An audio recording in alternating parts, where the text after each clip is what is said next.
Comedy حدیث کی طرف. کامیڈی حدیث یہ وہ حدیثیں ہیں جن کو آپ دیکھ کے کہیں گے یار یہ کیا بونگیاں ماری ہوئی ہیں. اب میں ڈسکلیمر دے دوں, حدیثیں لکھی گئی 200-300 سال بعد, اور اسلام جب پورے کا پورے اسلام جو کھڑا ہوا ہے وہ حدیثوں اور سننا اور روایت کے اوپر کھڑا ہوا ہے. روایات یعنی نماز کیسے پڑھنی ہے وغیرہ وغیرہ, یا کیا ہوتا تھا, یہ ساری چیزیں موسٹلی نماز کس طرح پڑھنی ہے, پیر کہاں ہونا ہے, ہاتھ کہاں ہونا ہے وغیرہ وغیرہ, بہت ساری چیزیں ایسی ہیں جو روایات اور حدیث کے اوپر چل رہی ہیں. اور حدیثیں جیسا کہ ہم آپ کو کہتے ہیں 200-300 سال بعد لکھی گئی, لیکن اس کے اندر جو اچھی اچھی حدیثیں ہوتی ہیں وہ مومنین پی ٹی وی پہ چل رہی ہوتی ہیں. ہمارے پیارے نبی نے فرمایا کہ بچوں سے پیار کرو, یتیموں کو کھانا دو, وہ اچھی اچھی حدیثیں تھے. لیکن جو بڑی امبیرسنگ ہے نا, جو شرمندہ کرتی ہیں ان کو, وہ نہیں حدیثیں بتاتے. ہمیشہ کی طرح میں آپ کو صرف جو صحائف ستہ کی جو 6 سنیوں کی کتابیں اس میں سے حدیث دوں گا, شیعوں کی حدیث نہیں ہے. تو چلیں آج کی پہلی حدیث کی طرف چلتے ہیں, سائنسی حدیث کی طرف. سائنسدان حضرت محمد جو تھے, جیسا کہ ہم نے آپ کو پچھلے ہفتے بتایا تھا کہ جو پہلا ایسٹروناٹ تھا نا, ایسٹروناٹ, وہ تھے حضرت محمد, جو شب معراج پچھلے ہفتے ایک ہفتہ پہلے اس کی برسی بھی تھی, اینیورسری. وہ اسپیس میں پہلی دفعہ گئے تھے, اور راکٹ نہیں تھا پہلا اسپیس آبجیکٹ, وہ تھا براق, فلائنگ ڈونکی, اڑنے والا کھوتا. تو وہ تو تھا. اب آگے چلتے ہیں, آج کی حدیث کیا ہے کہ یہ سنن نسائی کی حدیث ہے, پہلی بک ہے, حدیث نمبر 305 ہے. حضرت محمد نے کہا کہ لڑکی کا پیشاب جو ہے اس کو تو دھو دینا چاہیے, لیکن لڑکے کے پیشاب کو صرف پانی کا چھڑاکا مارنا چاہیے. اس میں بھی مسوجنی, یہاں پہ بھی پیشاب میں بھی عورتوں سے گندا سلوک, کہ لڑکی کا پیشاب گندا اس کو دھو دو, لیکن لڑکے کے پیشاب پہ تھوڑا سا پانی ڈال کے چھڑاکا, ہلکا سا شڑانکی, اسپرنکلنگ آف واٹر. اچھا آگے چلیں. اس میں یہ سنن ابن ماجہ کی حدیث ہے کہ میں حضرت محمد کا نوکر تھا. حسن اور حسین was brought to him and the infant urine, جو حسن اور حسین ان کے پاس لائے گئے, جو ان کے نواسے تھے, ان میں سے ایک نے رسول اللہ کی چھاتی کے اوپر پیشاب کر دیا. وہ اس کو دھونا چاہتے تھے, لیکن رسول اللہ نے فرمایا کہ نہیں, صرف اس کے اوپر پانی کا چھڑاکا مارو, کیونکہ لڑکی کا جو پیشاب ہوتا ہے اس کو دھوتے ہوتے ہیں, لڑکے کے پیشاب کو دھوتے نہیں ہیں. اسی طرح کی یہ مسند احمد کی حدیث ہے 563. اس میں بھی یہی بات کی گئی کہ لڑکے کا جو پیشاب ہے اس کو پانی سے چھڑاکا مارتے ہیں, لڑکی کے پیشاب کو دھوتے ہیں.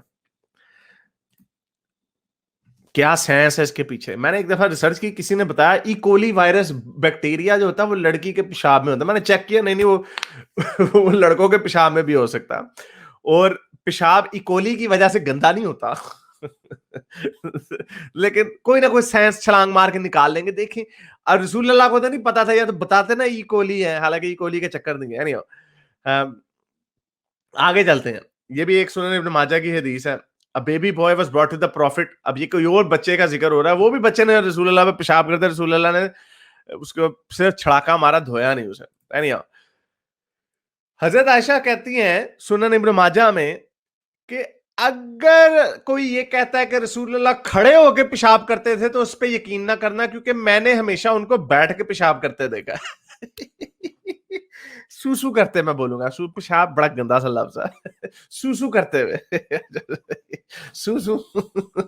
اچھا, تو یہ انہوں نے بتایا اس میں کہ سوسو پہ یقین نہیں کرنا. اب اچھا, اس کو ویریفائی کرتے ہیں, ایک اور حدیث ہے. اب یہ سنن ابن ماجہ کی بک 1 حدیث نمبر 39 ہے کہ ایک دفعہ حذیفہ نے بتایا کہ ایک دفعہ رسول اللہ ایک گندی جگہ سے گزرے, گاربیج ڈمپ جہاں پہ لوگ کوڑا کرکٹ پھینکتے تھے, وہاں پہ رسول اللہ آئے اور انہوں نے کھڑے ہو کے سوسو کر دیا. اب اس میں کوئی غلط بات نہیں, میں بھی ہوتا, میں بھی کھڑے ہو کے سوسو کرتا وہاں پہ, گندی جگہ, کوئی لیٹ کے کوئی گلابوں کا پھول تو نہیں لٹک رہا. اسی طرح کی ایک اور کنفرمیشن حدیث ہے, یہ بھی صحیح حدیث ہے, یہ سنن نسائی میں بھی ہے حدیث کہ رسول اللہ ایک دفعہ گاربیج ڈمپ کے پاس سے گزرے, انہوں نے کھڑے ہو کے سوسو کر دیا وہاں پہ. میں میرا پوائنٹ یہ ہے کہ لوگ, میں جانتا ہوں ایسے لوگوں کو جو باہر بھی جاتے ہیں, وہ بیٹھ کے پیشاب کرتے ہیں, سوسو کرتے ہیں.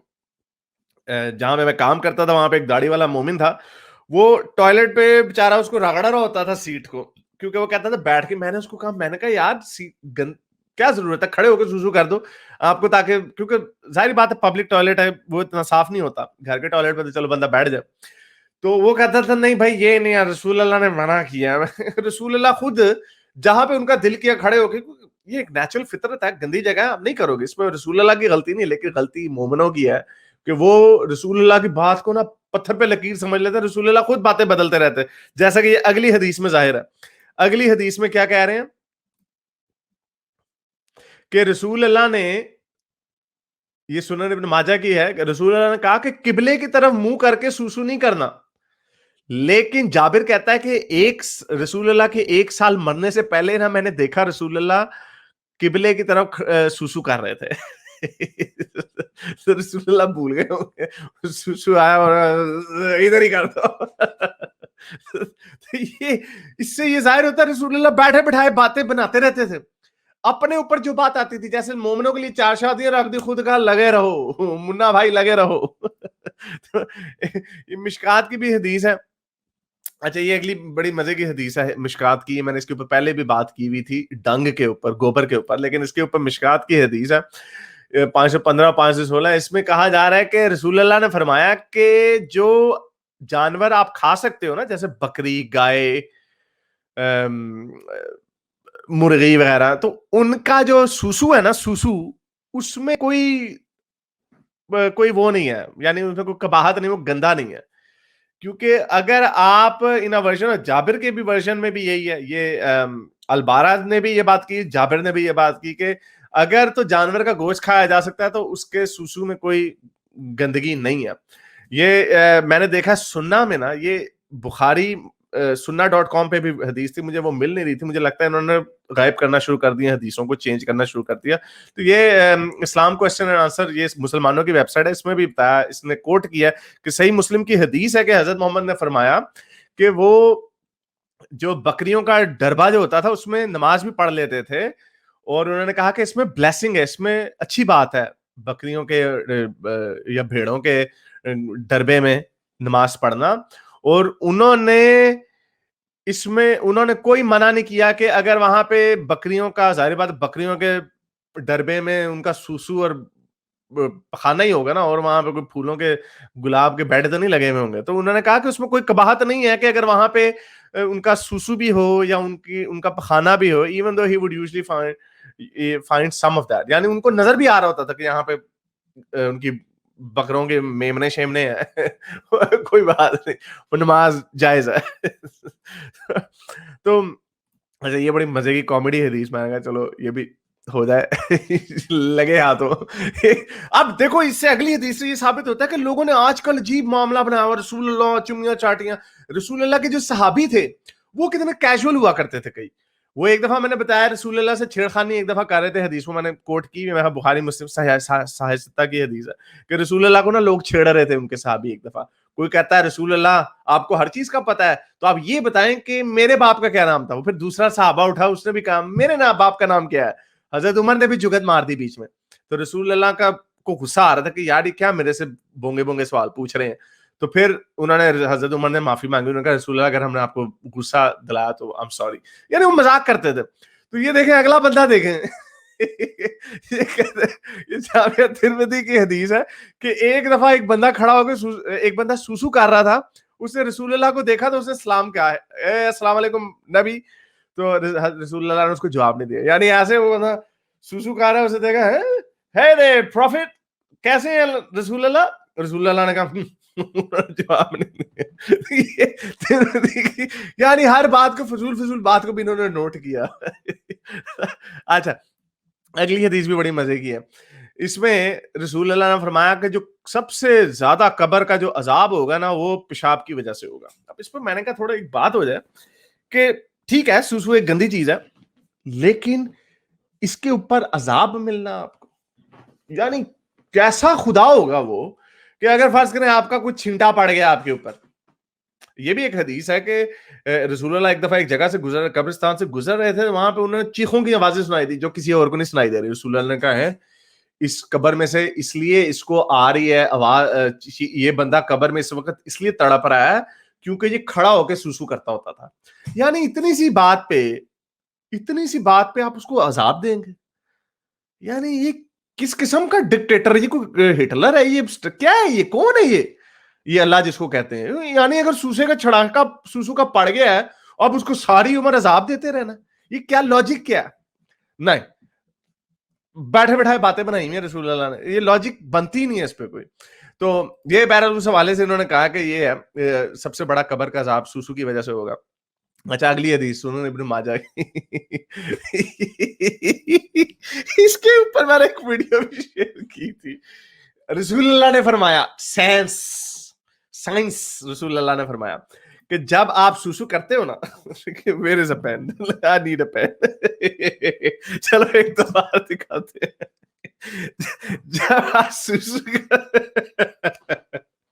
جب آپ سوسو کرتے ہیں نا تو آپ نے اس کو نا ایسے 3 دفعہ ایسے کر کے نا اس کو 3 دفعہ سکویز کر کے 3 دفعہ اسے نچوڑنا ہے.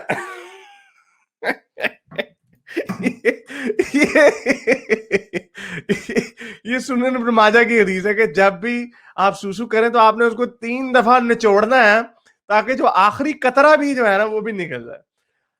خیر مذاق کے علاوہ یہ حدیث جو ہے اس کو ضعیف کہہ دیا گیا ہے, یہ صحیح حدیث نہیں ہے لکھا تھا. لیکن اس کے اوپر ایک مولوی کی میں نے ویڈیو شیئر کی ہوئی ہے, اس میں وہ بتاتا ہے کہ آپ نے اس کو اس طرح نچوڑنا ہے, دکھاتا ہے وہ ہاتھوں سے اس کو نچوڑنا, اور پھر وہ کہتا ہے ایسے کھڑا ہو کے نا پیچھے سے, جس طرح آپ کافس کی ایکسرسائز نہیں کرتے, کہتا ہے کھڑا ہو کے نا آپ نے اپنی ایڑی کو نا زمین پہ 3 دفعہ مارنا ہے, ٹھک ٹھک ٹھک, تاکہ جو یہ obsession اس لیے ہے کیونکہ رسول اللہ خود جو تھے نا وہ OCD تھا انہیں تو, اور یا ان سے بہت ساری اس طرح کی فضول باتیں منسوب بھی کی گئی ہوں گی, لیکن مجھے لگتا ہے بہت ساری باتیں ان میں صحیح بھی ہوں گی اور لیکن بہت ساری جھوٹی بھی ہوں گی. کیونکہ اگر میں آپ کو کہوں, حارث صاحب کو کہے, عام بندے کو کوئی کہے یار تم نا سیدھے ہاتھ سے نا اپنی ناک کے چوہے مت نکالا کرو, سیدھے ہاتھ سے, آپ کو چالو ہے میں رائٹ ہینڈڈ ہوں, لیکن میں آپ کو یہ اگر کہہ دوں کہ نہیں یہ حدیث ہے کہ بائیں ہاتھ سے نکالا کرو چوہے, آپ کو اچھا چلو پھر ٹھیک ہے. تو اس طرح بہت سارے لوگوں نے, اور یہ اس میں اسلامک اسکالرلی ڈسکشن بھی ہے اس کے اوپر بہت زیادہ, کہ بہت ساری حدیثیں جو ہیں خود سے گھڑی گئی تھیں کہ میری تو کسی نے ماننی نہیں, چلو رسول اللہ کا نام لگا کے کہہ دوں. اس لیے یہ بھی حدیث ہے کہ جو بندہ میرے نام سے بات کر دے گا آگے اس کو بھی قبر کا عذاب. ساری بات ہے, اور تو کوئی پولیس تو ہے نہیں, کوئی آرمی تو ہے نہیں ان کے پاس, تو وہ انہوں نے وہی ڈنڈال دینا ہے کہ اوپر سے اللہ میاں ماریں گے تم, اللہ میاں پکڑ لیں گے, تو وہی ڈوبتے کو تنکے کا سہارا. اچھا جی آخری حدیث کی طرف چلتے ہیں. یہ سنن نسائی کی صحیح حدیث ہے, یہ بھی بڑی کامیڈی حدیث ہے, اس کے اوپر میں بات کر چکا ہوں. اس میں بتا رہے ہیں کہ جو بندہ صبح کو نہیں اٹھتا اور ساری رات سوتا رہتا ہے, صبح اٹھ کے نا شیطان جو ہے نا اس کے کان میں سوسو کر دیتا ہے. بلکہ ایک بندے نے نا, وہ اسلام اینڈ سائنس والے نے نا میرے اس کے اوپر میرا میم بھی بنایا ہوا کہ مجھے اس نے لٹایا ہوا اس طرح, یہاں پہ نا ایک شیطان کھڑا ہو کے سوسو کر رہا ہے میرے کان میں, اور کرتا ہی ہوگا روز, کیونکہ میں تو فجر پڑھنے نہیں اٹھتا. تو یو نوٹی بوائز, جو نوٹی مسلمان بچے جو صبح کو نماز نہیں نا پڑھ رہے ہوتے ہیں, سوئے ہوئے ہوتے ہیں, بڑے مزے سے خراٹے مار رہے ہوتے ہیں, اس وقت شیطان جو ہے نا سوسو کر رہا ہوتا ہے آپ کے کان میں. میرے اس نیک کام کو جاری رکھنے کے لیے مجھے پے پیل یا پیٹریون پہ ضرور سپورٹ کیجیے تاکہ میں اپنا پیغام زیادہ سے زیادہ لوگوں تک پہنچا سکوں.